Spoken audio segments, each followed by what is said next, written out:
In the last video I did some work on the wheels for the Panzer IV, adding some details to the road wheels and getting all the wheels painted and weathered. In this video we're going to have a look at the track, getting the track painted and weathered.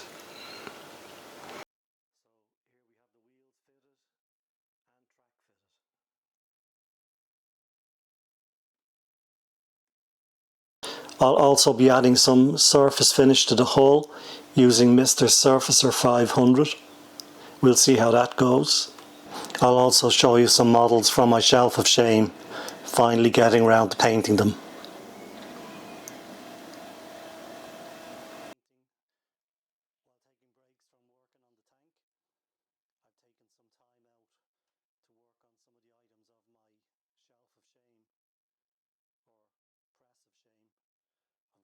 It's a really nice day outside in the garden, great time for painting. This is the product I'll be using for a base coat, Vallejo primer. It's the first time I've used this product. I think it'll be better than using rattle cans. I can run this through the airbrush and it'll be much more economical.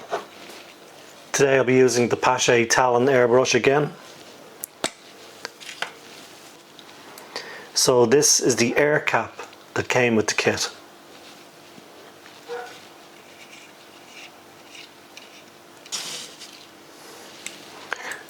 I've screwed off the air cap and now I'll fit this nozzle on.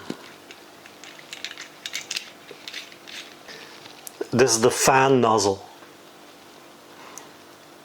and it can be adjusted for the direction that you want to paint the fan. I want it roughly in this position.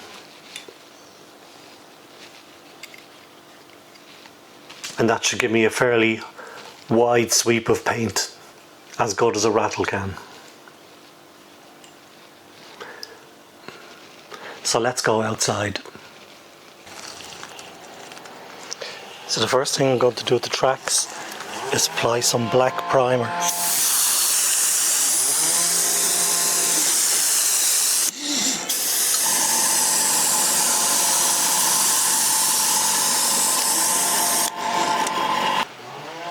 I've got the wide head on the airbrush, so it covers really well.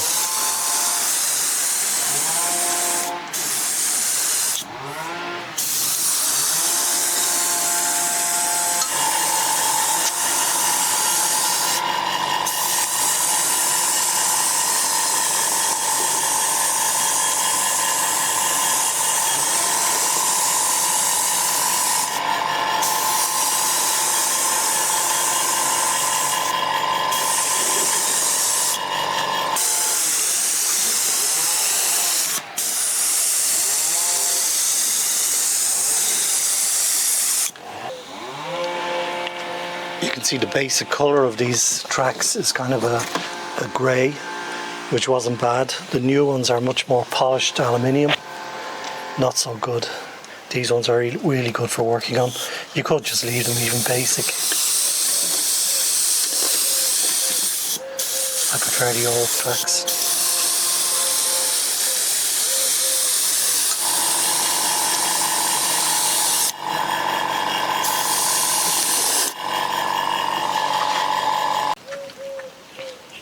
Track is now completed in black, so I'm just going to go over the airbrush now with black brown, Vallejo black brown, just light coats.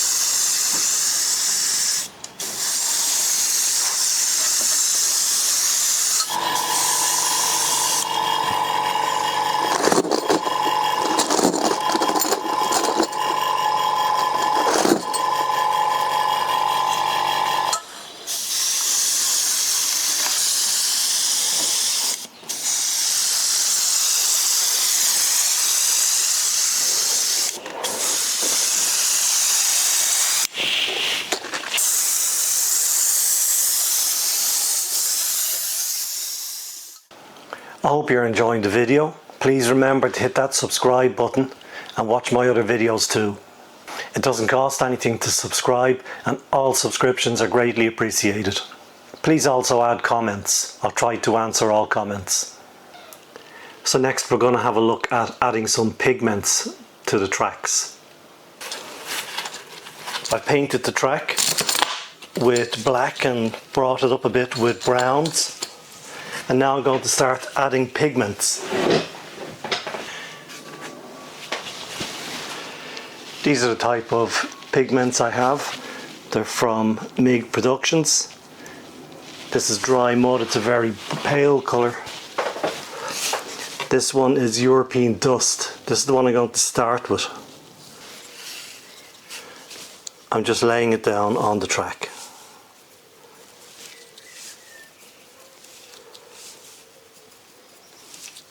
Where I want the dust to fall.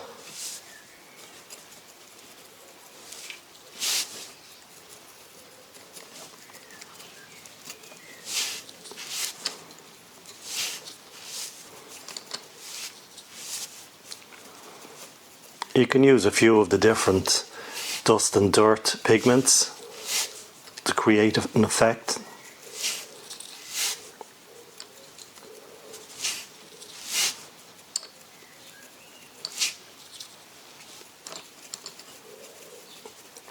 This is not a static model, so I'm not trying to make a texture of mud on the tracks. Being a driven model, if I drive it in mud, it'll pick up real mud. So this is really just for display purposes. But I did this with my Tiger, and it's been driven quite a bit, and it hasn't really worn off even after washing.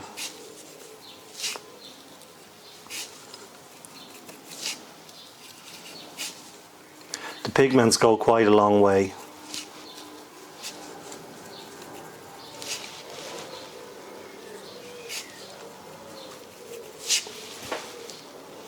I'll continue with this for a while and then I'll show you the results. And now I've just turned the track around to do the other side.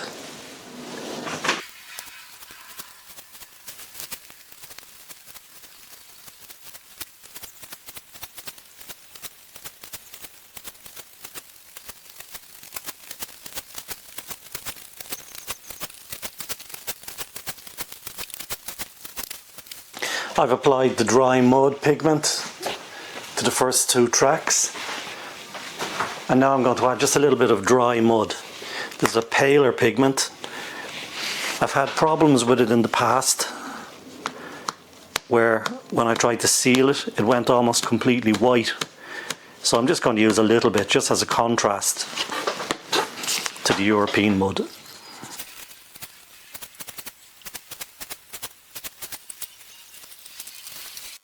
So here are my first two pigments added. Next I'm going to seal these with some thinner. So I'm going to apply some thinner from the airbrush. I don't want to blow the dust off, so I'm airbrushing from above and at a fairly low pressure. It's only on about 10-12 psi.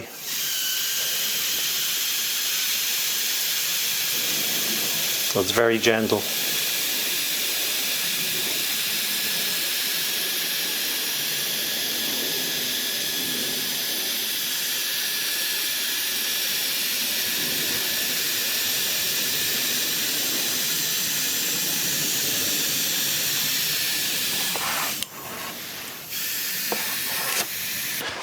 There's alcohol in the thinners, so it should dry fairly quickly.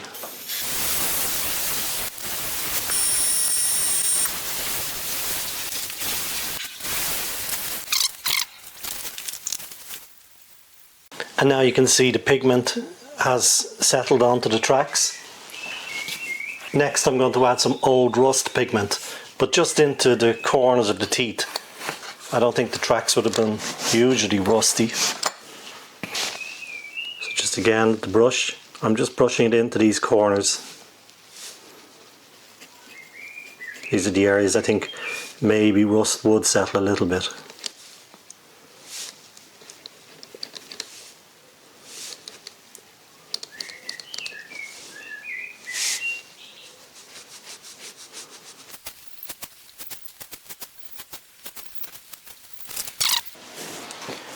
Here you can see how I applied the rust pigment. I'm not going to overdo it. If you wanted to put rust elsewhere, that's fine.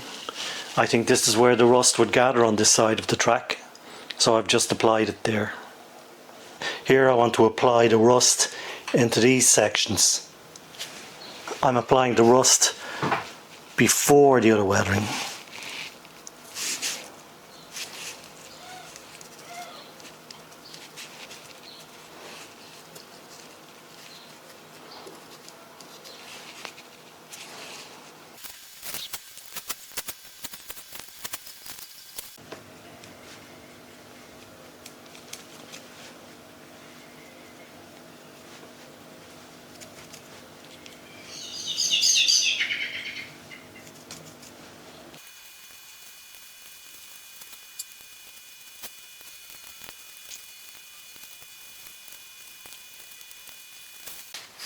And now I'm just brushing some gunmetal paint on where the wheels were up against the teeth on the tracks.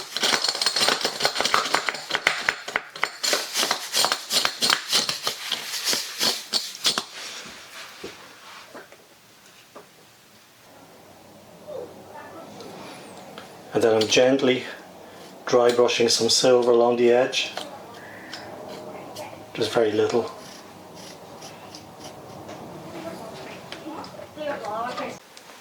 So now the track is painted and weathered. Let's get the track back on.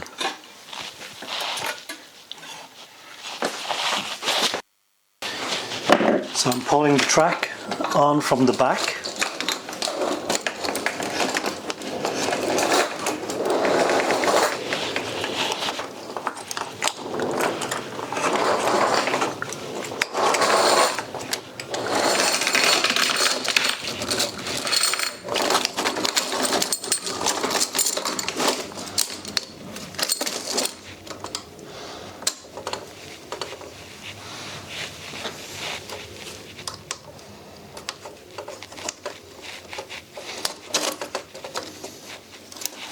Slide the pin into place.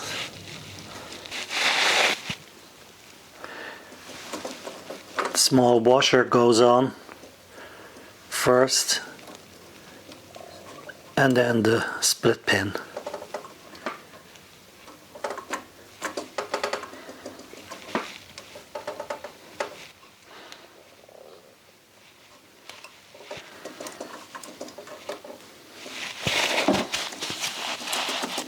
Good, I think, to cut a little bit the excess split pin off.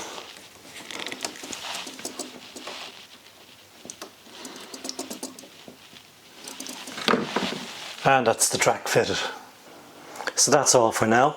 Tracks are back on the Panzer IV. That's the lower part of the vehicle, just about finished.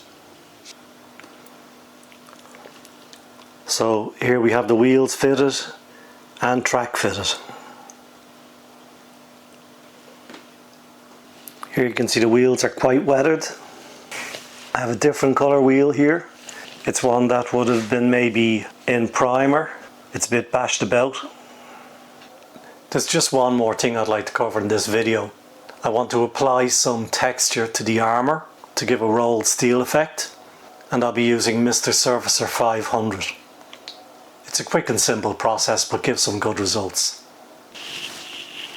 I'm now adding a texture to the metal. I'm using Mr. Surfacer 500, and the idea of this is to give it a more roughened texture. I'd already textured it a little bit with the Dremel, but I'm adding this Mr. 500 to try to create a rolled steel look. So I'll be applying it all over the flat armour. I'm just using a large brush.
So that's the first coat. I'll put a little bit more on once that dries, and then I'll cover it again with a base coat before painting. So the Mr. Surfacer 500, it's a useful product to have for putting texture on the metal. Here you can see I'd also used it on the exhaust prior to weathering, and it gave a very rough effect on it. You can build it up as much as you want. So it's good for any cast parts that would be fairly coarse and rough, and you can apply it in layers and build it up, and you can file it down again as well if you want. It's a kind of a filler primer. I don't know if the texture will show up in the video. Hopefully it will. In person it's quite clear.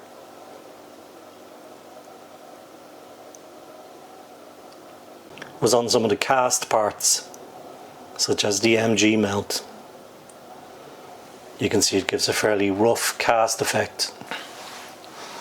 I've added the kit viewport cover. I don't really like it, but I've added it anyway for now. I'll be fitting some clear polycarbonate to the viewport itself.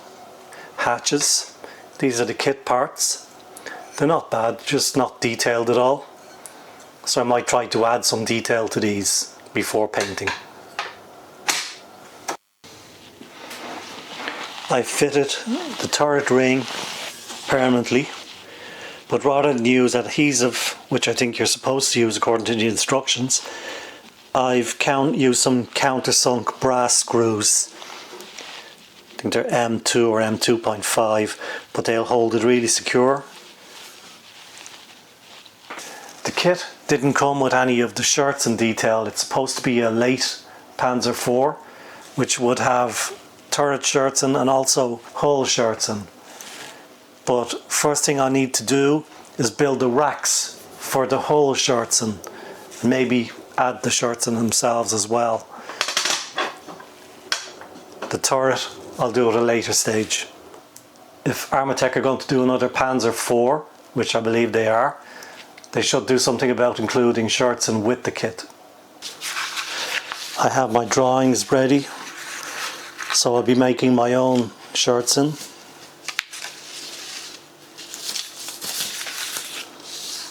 You can see the racks here, and these are the drawings in 1/6 scale for the various fittings to hold the racks in place. So hopefully I'll have them ready for the next video.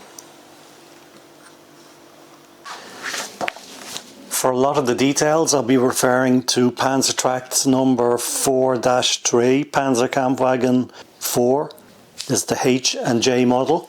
My model is based on a fairly late version of the H model. This book has some great drawings in scale. Here we have the supports for the Shurtzen on the side, and these are in 1/10 scale. And we have the main bracket itself in 1/20th scale. So I'll scale these drawings up and I'll make the parts from them. Really good book to have if you're working on a Panzer IV. Some more books worth having a look at. The Spielberger Panzer IV and its variants. Achtung Panzer number 3. Some great pictures, drawings. The drawings are more of a sketch type though, unlike the Hilary Doyle drawings, which are very clear. Here's a nice one with also drawings. These are 1/35th scale drawings, but some paint schemes as well. So I'm not sure which paint scheme to do yet. Here we have another one covering the G, H and J. More paint schemes.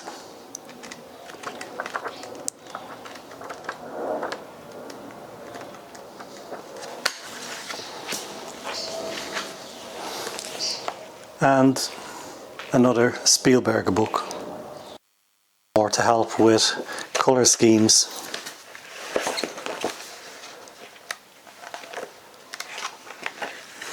Some interesting paint schemes.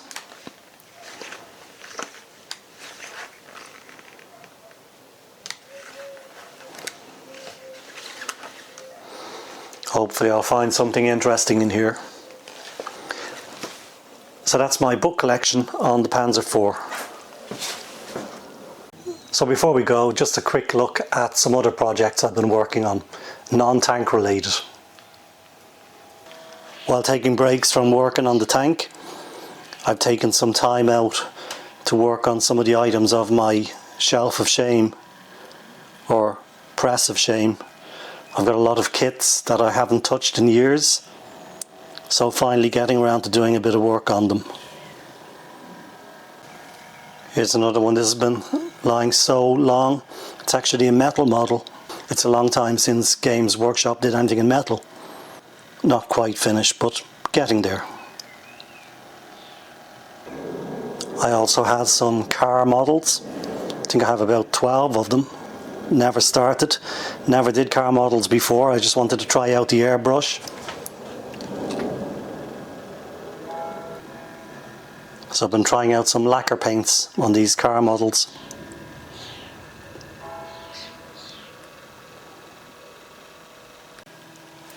I've always hated applying decals, so I thought this one would be a nightmare, but I've been using various decal application products just to test them out. And also a high gloss lacquer.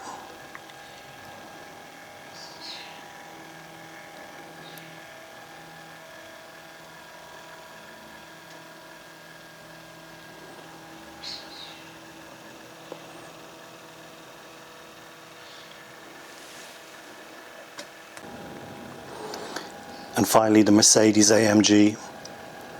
I have quite a few more cars to practice on.